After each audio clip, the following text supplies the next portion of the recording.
Have you ever wondered why some people rise to power while others fade into obscurity, humiliated, forgotten, or worse, publicly destroyed? It's not always about talent or intelligence. Often, it's about knowing what not to do, especially in public. Niccolò Machiavelli, the master of political cunning and survival, warned us a single foolish act done in public can ruin a lifetime of strategy. In this video, we uncover 9 things you should never do in public, based on timeless principles of power, dominance, and perception. You walk into a room, and the first mistake you might make is assuming that everyone there is your friend, or even neutral. But Machiavelli would warn you, the crowd is rarely what it seems. Behind every pleasant smile could be ambition. Behind every question, a trap. And the surest way to sabotage yourself is to reveal your true intentions too early, too clearly, and too publicly. The world rewards appearances, not truths. Your true ambitions, whether in power, love, business, or influence, must be veiled. Because once exposed, they are no longer yours alone. They become tools in the hands of others, rivals, opportunists, or even allies who may find benefit in blocking your path. Machiavelli understood this not as paranoia, but as practical strategy in a world where appearances define survival. You might be tempted to believe that honesty will earn respect, that directness is a sign of confidence. But in public, directness is often mistaken for naivety. You hand over your strategy, your timeline, your desires, and expect admiration. No, what you receive is resistance, imitation, or sabotage. A person who shows their hand becomes predictable, and predictability is the death of power. In politics, the most dangerous man is the one who says very little but does very much. The moment people can trace your path, they will begin laying stones to trip you. Machiavelli taught that one must learn to speak in riddles, to clothe ambition in virtue, and to act with intention only when the moment is right. The lion does not roar before it strikes. It waits, it watches, it calculates. You must do the same. Think of the great manipulators of history, the true masters of influence. Rarely did they announce their endgame to the crowd. Julius Caesar didn't declare he would dismantle the Republic when he crossed the Rubicon.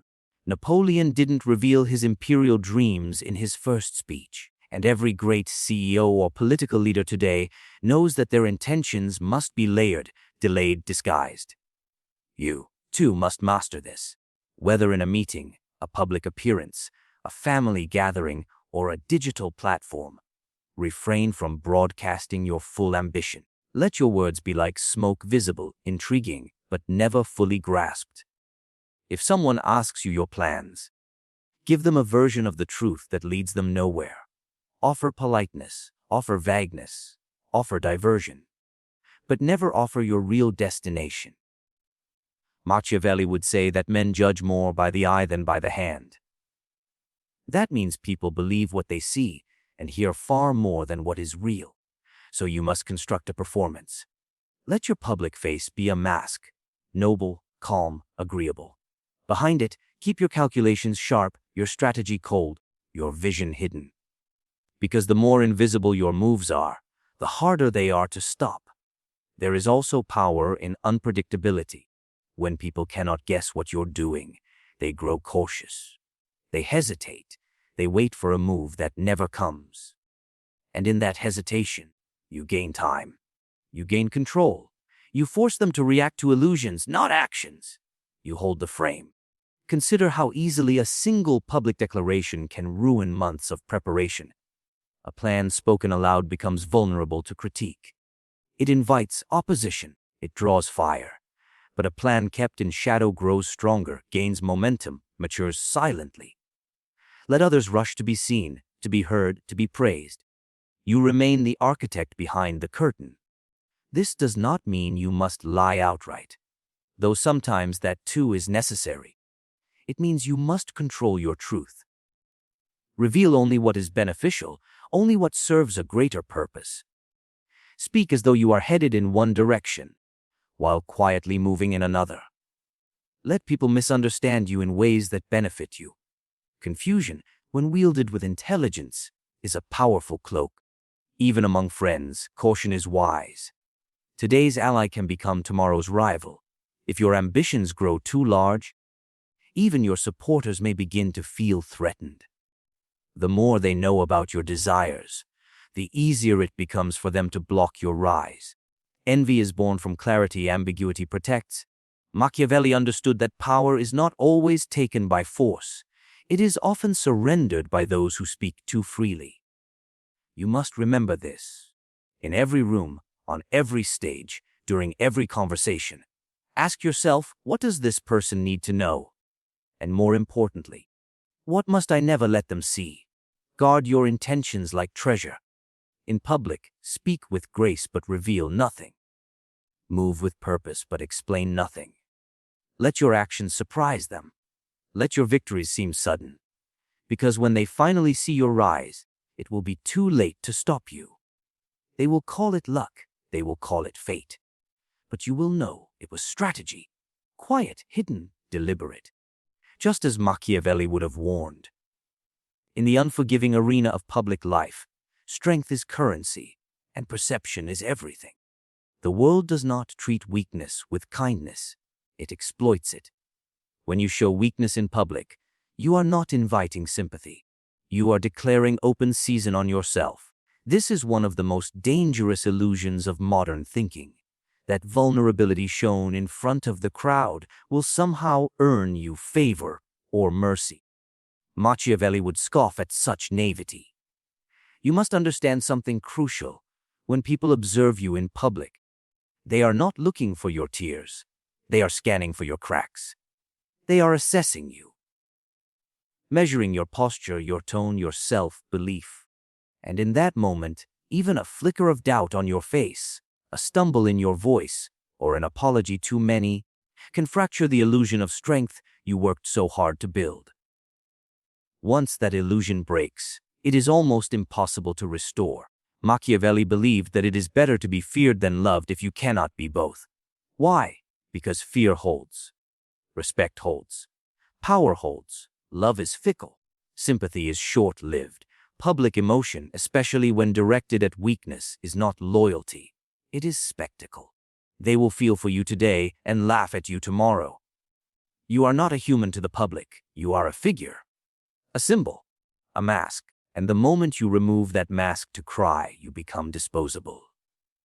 When you make a mistake, your instinct may be to apologize immediately, publicly, excessively, hoping to clear the air, to show humility. But the wise understand that humility in the wrong context is a dangerous gamble. A single apology done correctly, with control and precision, can be powerful. But to over-apologize is to tell the world, I am unsure of myself. I am at your mercy.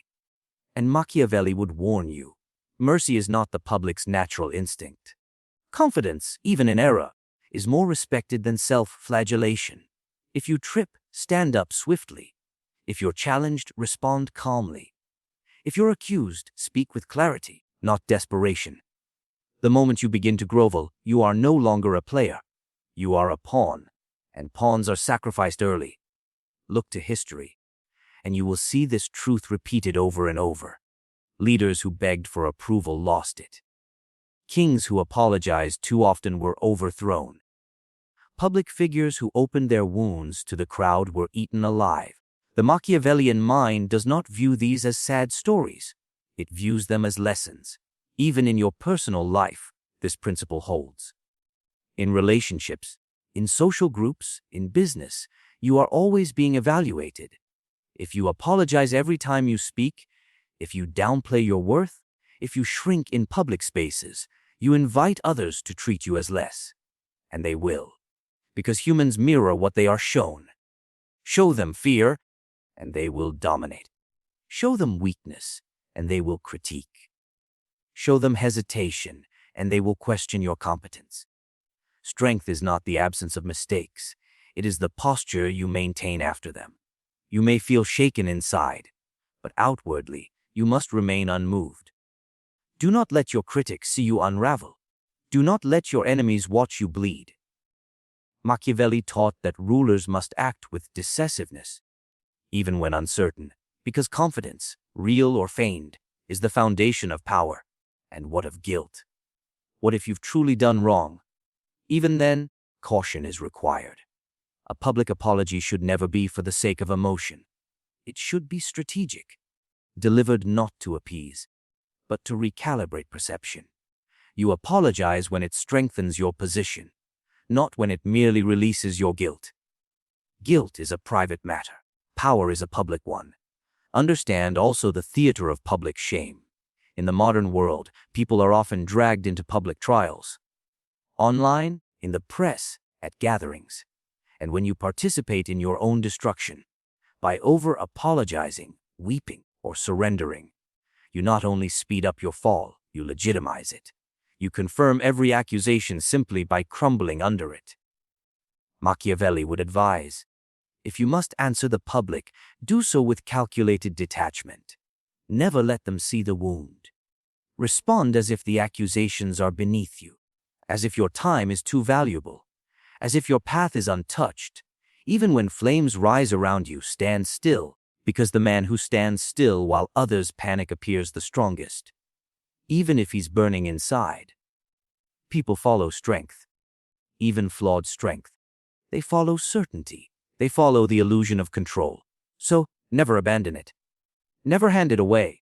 Never open yourself in front of a crowd and expect them to protect what they now know is breakable. Hold your frame. That is your armor. Speak as if your word is final. Move as if you are untouchable. And when you err, do so boldly. Because the world does not judge you for falling. It judges you for how you rise. And if you rise with apology, weakness, and desperate pleas, you are finished. But if you rise with unshaken composure, they will wonder if you ever fell at all. In the world of power, control over emotion is not just a personal virtue, it is a public necessity. Machiavelli understood that the battlefield of influence is not won through truth or passion, but through calm precision, and nowhere is that more crucial than in public discourse. When you argue emotionally in front of others, you give away more than your position. You give away your power. You let the world see what rattles you. You let them see what buttons to press, and once they know, they will press them again and again. The emotional argument is a trap. It feels righteous, it feels bold, it feels necessary. But what it truly reveals is that you are no longer in control of yourself. The moment your voice rises, your hands shake, your breathing quickens, you lose the upper hand. It doesn't matter how valid your point is. People stop listening to your words and start reading your weakness. In a public space, everything is theater. Every statement is a performance. Every confrontation is a test, and those who thrive are not the ones who shout the loudest, but the ones who speak the calmest. Emotional outbursts signal vulnerability, not strength. They announce that you are affected, that someone has gotten under your skin, and for the Machiavellian mind, that is a fatal mistake. Imagine a courtroom. Two lawyers argue. One remains calm, composed, deliberate. The other becomes flustered, emotional, reactive. Regardless of who has the better case, the jury leans toward the one who appears in control. Why? Because composure communicates confidence. Emotion, on the other hand, communicates desperation. Now apply this to your life. Maybe it's a meeting, a family dispute, a debate among peers. You might feel the rising urge to defend yourself with passion, to correct the lies, to expose the injustice. But in doing so, you escalate. You shift the frame from reason to reaction. And when you react, you surrender the frame to the other person. You let them dictate the tone. You follow, not lead. Machiavelli would advise you to do the opposite.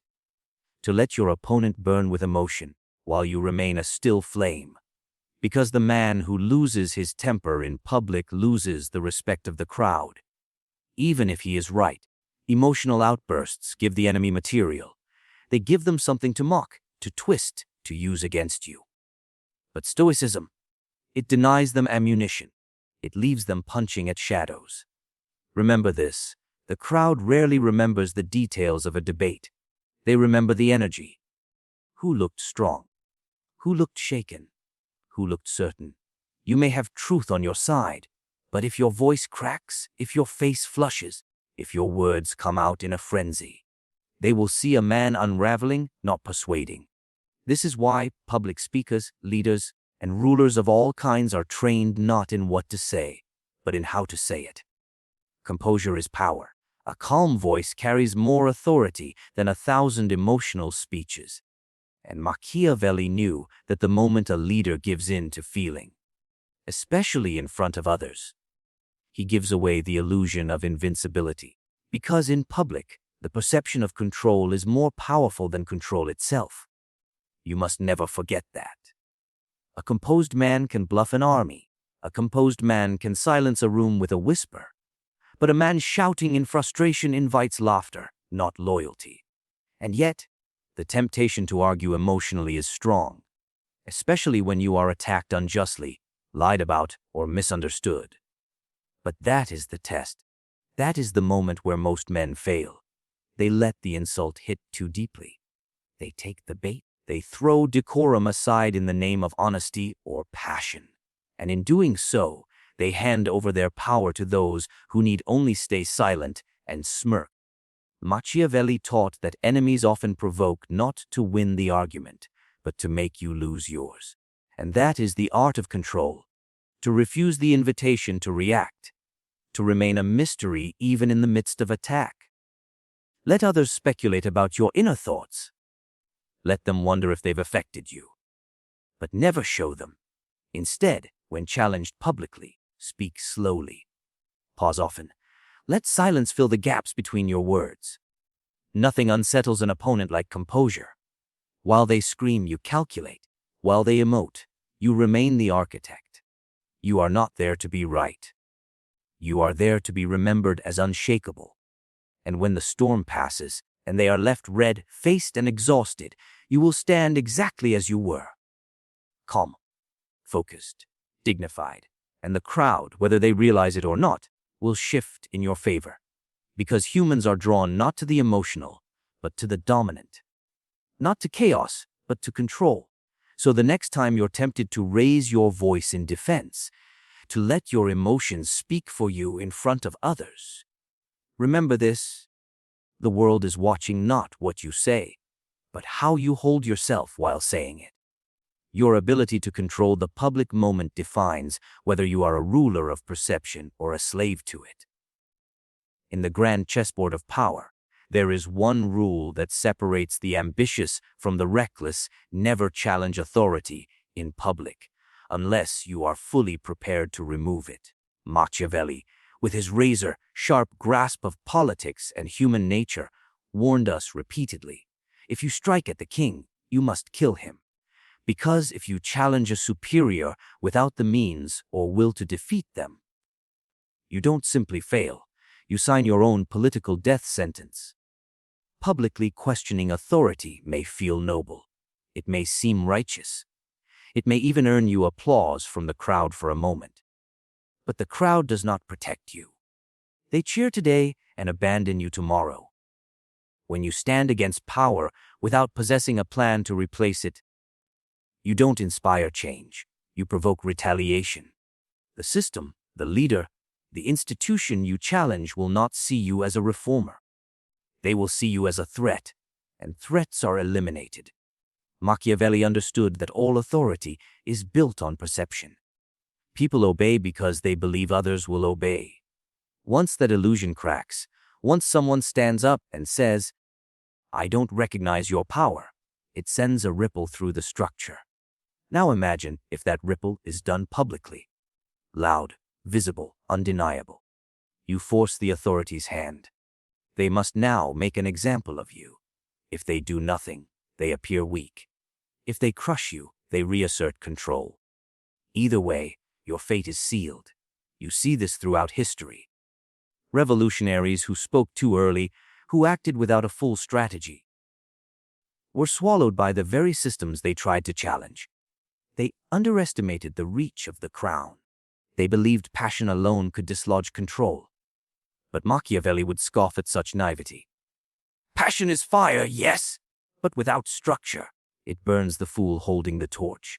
If you are to challenge authority, you must do so like a master tactician.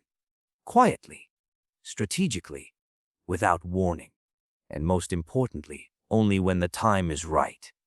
Never when your position is still forming. Never when your resources are limited. Never when your power is still dependent on the very structure you aim to question. To attack the throne while still eating from its table is not bravery. It is suicide. The political world is filled with individuals who tried to rise by pointing fingers. They criticized leadership, called out injustice, labeled the powerful as corrupt or incompetent, all without building a foundation of their own. What happens next? They are silenced, marginalized, discredited, or worse, publicly destroyed, not by arguments, but by mechanisms of control that have existed long before they ever opened their mouth. You must be wise. You must understand that timing is everything. You do not challenge a lion with a stick. You wait until the lion sleeps, until the cage is weakened, until you've gathered allies strong enough to hold the line. Then, and only then, do you make your move. Until that moment arrives, your posture must remain respectful, or at the very least, neutral. There is a difference between dissent and defiance. Dissent can be managed. Defiance, especially public defiance, requires resolution. If you become defiant, if you question power publicly, then you are no longer just another citizen. You are a rival, and rivals are not debated. They are destroyed. Machiavelli taught that when you rise against power, you must strike with finality. Half measures lead to half defeats, and half defeats lead to full humiliation.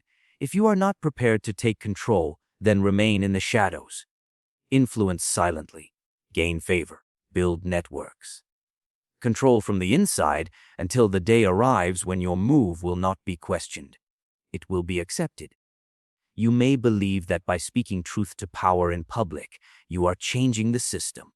But more often, what you are truly doing is exposing yourself as vulnerable. You tell the world you see the flaws, but you lack the means to fix them. And the public, fickle as always, will soon side with whoever appears stronger, not whoever is morally right. This is why the most dangerous people are never the loudest. They are the ones who smile during ceremonies, who nod during speeches, who applaud politely in meetings, and then slowly shift alliances behind closed doors. When they strike, they don't seek permission. They come with results, not protests, not complaints, but a new structure, a new order, already in motion before the old one knows what hit it. So before you confront authority in public, ask yourself a ruthless question: do you intend to replace it? If the answer is no, stay silent. If the answer is yes, prepare. Because once you challenge power publicly, you declare war. And wars are not won through words. They are won through execution, precision, and complete dominance of the battlefield. Machiavelli would tell you, politics is not a place for raw emotion. It is a place for strategy. You do not announce revolution. You orchestrate it. And you do not speak against authority unless your hand is already on the wheel of something stronger. You walk among the crowd, but you are not like them anymore. Because now you understand what they do not. You understand that power is not granted. It is taken. And it is not taken through force alone, but through discipline, perception, and silence. In public, every move you make either builds your image or breaks it. Every word, a signal. Every reaction, a risk. Those who forget this lose not only their influence, but their dignity. Never reveal your true intentions, because once they are seen, they can be stopped. Never show weakness or over-apologize, because the world doesn't nurture the vulnerable, it consumes them. Never argue emotionally in public, because those who lose composure lose respect, and never challenge authority unless you are prepared to overthrow it. Because in the game of power, hesitation is fatal. Machiavelli did not write for the knave. He wrote for those who see the world as it is, not as they wish it to be. And now, so do you. The public space is not where you seek validation. It is where you project strength, where you guard your image like a weapon, where you understand that survival, respect, and dominance belong not to the loudest, but to the most strategic. Walk carefully, speak wisely, and remember, the eyes are always watching.